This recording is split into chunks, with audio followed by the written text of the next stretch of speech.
ડભોઈમાં શ્રી દયારામ કેળવણી મંડળ સંચાલિત શાળાઓમાં પ્રવેશ ઉત્સવની ઉત્સાહભેર ઉજવણી કરવામાં આવી. ડભોઈની નામાંકિત શૈક્ષણિક સંસ્થા શ્રી દયારામ કેળવણી મંડળ સંચાલિત શાળાઓમાં નવા શૈક્ષણિક સત્રના પ્રારંભે વિદ્યાર્થીઓ માટે એક વિશેષ વેલકમ ફંક્શન અને પ્રવેશ ઉત્સવનું ભવ્ય આયોજન કરવામાં આવ્યું હતું. શાળાના આંગણે પગ મૂકતા જ નાના નાના ભૂલકાઓના ચહેરા ઉપર અનોખી ખુશી અને આંખોમાં ઉજ્જવળ ભવિષ્યના સપનાઓ જોવા મળ્યા હતા. આ પ્રસંગે સંસ્થાના પ્રમુખ દીપકભાઈ ગોપાલભાઈ ભોઈવાલાએ નવા પ્રવેશ મેળવનાર બાળકોને ચોકલેટ અને ફ્રૂટી આપીને આવકાર્યા હતા. શાળા પરિસરને રંગબેરંગી ફુગ્ગાઓથી સજાવવામાં આવ્યો હતો. મુખ્ય શિક્ષિકાઓ આશાબેન કાપડિયા, જયશ્રીબેન ગજ્જર, રીતિશ પટેલ તેમજ સમગ્ર શિક્ષકગણે બાળકોને રંગબેરંગી પેન્સિલ અને રમકડા આપીને પ્રોત્સાહિત કર્યા હતા.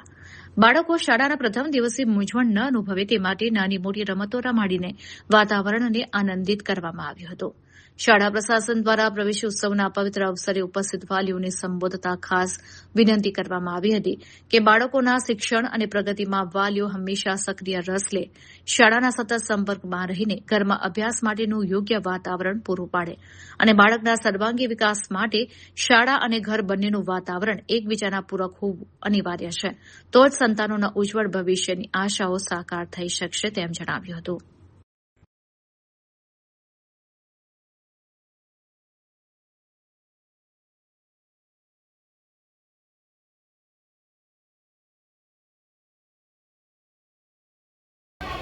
ડભોઈની નામાંકિત શ્રી દયારામ કેળવણી મંડળ સંચાલિત શાળાઓમાં આજરોજ વેલકમ ફંક્શનનું આયોજન કરવામાં આવ્યું હતું. આપણા માટે પ્રવેશોત્સવ એક તહેવાર છે, પરંતુ બાળકોની આંખોમાં અઢળક સપના હોય છે અને વાલીઓના મનમાં પણ તેમના સંતાનો માટે ઉજ્જવળ ભવિષ્યની આશાઓ હોય છે. અમારી શાળામાં આજરોજ પ્રવેશોત્સવનું જે આયોજન કર્યું હતું તેમાં ટ્રસ્ટી સાહેબ શ્રી દીપકભાઈ ભોઈવાલા સાહેબ તરફથી બાળકોને ફ્રૂટી તેમજ ચોકલેટ આપીને ખૂબ જ ખુશ કર્યા. તેમજ શાળાના મુખ્ય શિક્ષકશ્રીઓ દ્વારા બાળકોને પેન્સિલ આપીને ખૂબ જ ઉત્સાહપૂર્વક સ્વાગત કર્યું.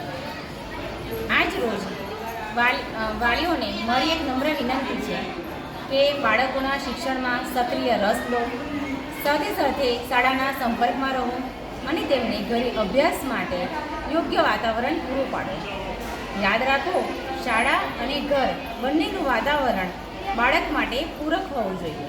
નમસ્કાર.